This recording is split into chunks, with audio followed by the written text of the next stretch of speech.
je suis pas content, il y a Darmanin qui a menti. Oui, Darmanin, il a menti. Non, les gendarmes n'ont pas lancé de LBD en quad. Vous savez, ces quads qu'on voit arriver, ils étaient utilisés pour lancer des grenades en effet lacrymogènes pour repousser les personnes. Il y a eu 2 lanceurs de LBD. Oh, c'est quand même con hein, d'avoir à changer de version à 1 heure d'intervalle. Tu les enchaînes en ce moment, les mythos. Non, monsieur le sénateur, les secours n'ont pas été empêchés par les forces de l'ordre.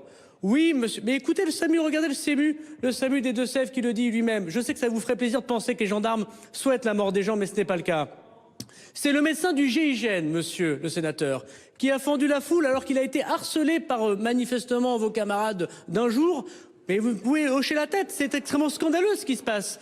Et les gendarmes eux-mêmes ont dû faire demi-tour parce qu'alors qu'ils allaient secourir un manifestant, ils se faisaient harceler par des pluies de pavés et de cocktails Molotov. Sauf que pas de bol, donc la version de Gérald Darmanin semble être contredite par un enregistrement. Vous en êtes où là de la plus grosse urgence absolue de ce que j'ai comme impression moi de loin? Alors déjà le problème c'est que vous n'êtes pas sur place, donc c'est un peu compliqué. Ouais, mais en fait sur... On a eu un médecin sur place et on lui a expliqué la situation, c'est qu'on n'enverra pas des micros ou de moyens SMUR sur place parce qu'on a ordonnement envoyé par les forces de l'ordre. Ok. Est-ce que... Voilà. Alors moi je suis avec des observateurs de la Ligue des droits de l'homme qui disent que leurs observateurs sur place disent que c'est calme depuis 30 minutes et que donc il est possible d'intervenir. Je suis d'accord avec vous, vous n'êtes pas le premier à nous le dire. Le problème c'est que c'est à l'appréciation des forces de l'ordre et qu'on est sous un commandement qui n'est pas nous. Ah ouais, non mais attends, c'est quoi cette vidéo à la con là? Non mais moi je pensais que t'avais un truc sérieux là. Ah non, non, j'aime pas ce genre de truc. Moi, enregistré au téléphone, on sait pas qui est qui. Si, ils ont dit Conspiracy Watch, ils ont dit c'est des trucs de complotistes ça. Il faut pas regarder, c'est pas... Non, bah je suis désolé. Moi j'attends la version de Gérald Darmanin. Enfin, la 2e version de Gérald Darmanin du coup. Puis la 3e version de Gérald Darmanin, puis le silence de Gérald Darmanin, et là on sera fixé, voilà, hein, parce que, eh ben oui, mais qui nous dit que c'est pas un coup des Russes? Ah, qui nous dit que c'est pas un coup des antivax? Qui nous dit que c'est pas des hooligans anglais? En tout cas, Gérald, j'espère que tu fais ce qui est en ton pouvoir pour lutter contre ces dérapages, hein, parce que comme l'a très justement dit Mélenchon, la France ne se gère pas à coups de trick, voilà.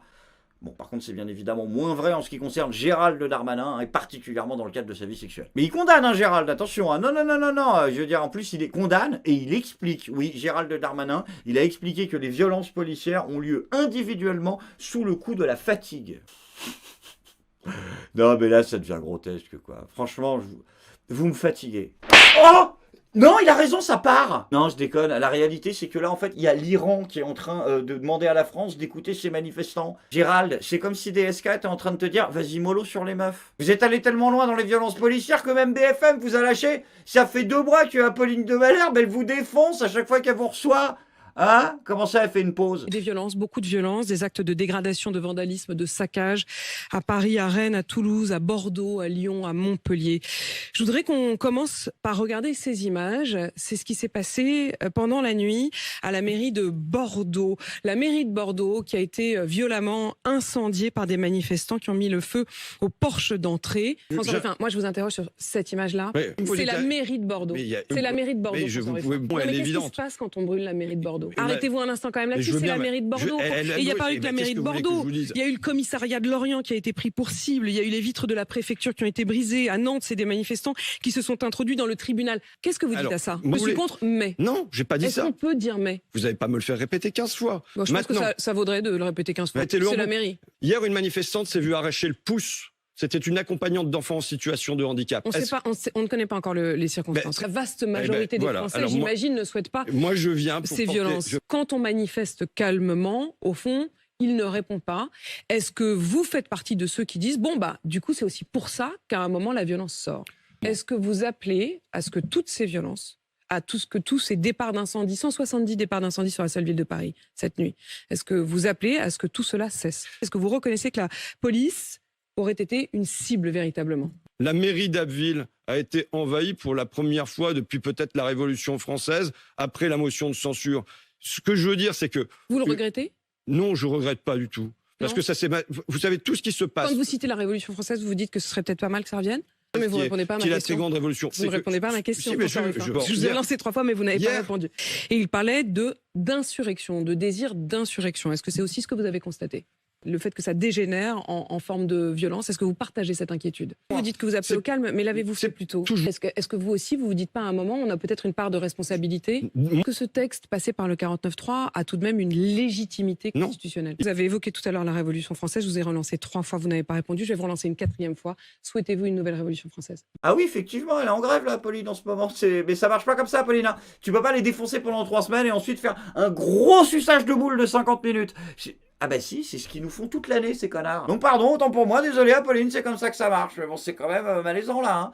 Niveau suçage de bites, on est quand même à du 9 sur 10 facile sur l'échelle Nathalie Saint-Cric. Le style Macron, qui est un style qui est bon, il réussit, il est jeune, il est diplômé, il est riche, et il a pas de... Bon, voilà. Donc ça c'est quelque chose qui naturellement peut énerver les gens. Faut considérer que c'est irrationnel, mais que ça existe. Quant à cette histoire de Sainte Solide, je sais que la stratégie du gouvernement consiste à essayer de trouver en permanence des ministres plus cons et plus incompétents qu'Emmanuel Macron, mais je pense que là vous avez creusé trop loin dans cette stratégie. Même Elisabeth Borne, elle l'a dit, la moitié du gouvernement est composé de débiles. C'est chaud. Enfin c'est chaud, pas tant que ça, hein, puisque soyez rassurés, c'est la bonne nouvelle de ce début de semaine. Emmanuel Macron a enfin décidé de reprendre les commandes. Visiblement, il les a eues un jour. Et cette reprise des commandes, tenez-vous bien, va passer par un changement de méthode. Emmanuel Macron nous l'a promis, donc du coup, on le croit. Par contre, tu nous refais pas le coup que tu as fait juste avant ton second quinquennat. Et tu nous refais pas le coup que tu nous as fait pendant l'entre-deux tours. Voilà. Et que tu nous as fait pendant le Covid. Et que tu nous as fait pendant les Gilets jaunes. Bref, cette fois, c'est la bonne. Et donc, c'est une méthode qu'on doit réengager. Et donc on va continuer les conseils de la refondation, on va continuer le travail sur le terrain. C'est aussi ça, cette nouvelle méthode. Là, c'est un texte difficile, il arrive là, il faut le faire, mais ça n'emporte pas tout. Une méthode nouvelle, et vous le verrez sur plusieurs sujets, une volonté d'avoir une approche différente. Je suis prêt à inventer quelque chose de nouveau. Je veux que ce soit 5 années de renouvellement complet. Cette ère nouvelle ne sera pas la continuité du quinquennat qui s'achève, mais l'invention collective d'une méthode refondée. Nous ne reprendrons pas le cours normal de nos vies, comme trop souvent par le passé dans des crises semblables, sans que rien n'ait été vraiment compris et sans que rien n'ait changé. C'est pour ça que j'ai voulu ce grand débat, entre autres. C'est parce que je pense que le pays avait besoin de ce temps de discussion démocratique, et moi, ce moment m'a transformé aussi. Le jour d'après, quand nous aurons gagné, ce ne sera pas un retour au jour d'avant. Nous serons plus forts moralement, nous aurons appris. Et je saurai aussi avec vous en tirer toutes les conséquences. Toutes les conséquences. Sachons dans ce moment sortir des sentiers battus, des idéologies, et nous réinventer. Moi le premier.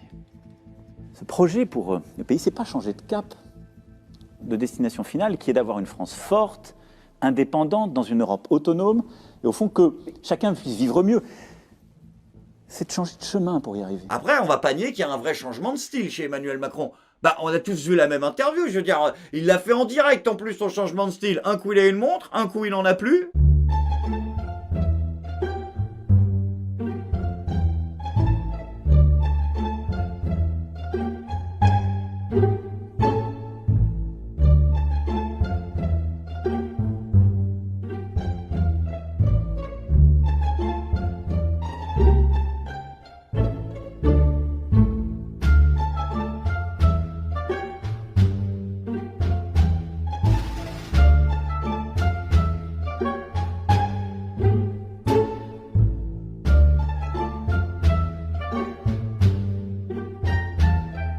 Oh, c'est dommage, c'est encore une promesse de trahi, Manu, hein. Bah, c'est pas toi qui nous avais dit je suis pas Gérard Majax? Après, s'ils se sont poussés des ailes en ce moment, notre leader suprême, c'est, y a une bonne raison. Bah, c'est à cause des sondages. Oui, qu'il a commandé, puisqu'on apprend que donc Emmanuel Macron a dépensé 16 millions d'euros d'argent public pour des sondages confidentiels pendant une période de 3 ans. Notamment une magnifique étude qui avance, je cite, que les retraités l'associent davantage à des personnes aventurières telles que James Bond, Jean-Paul Belmondo, Jean Dujardin ou Louis XIV. C'est bizarre, moi ce qui me serait venu, c'est le grand blond avec une chaussure noire.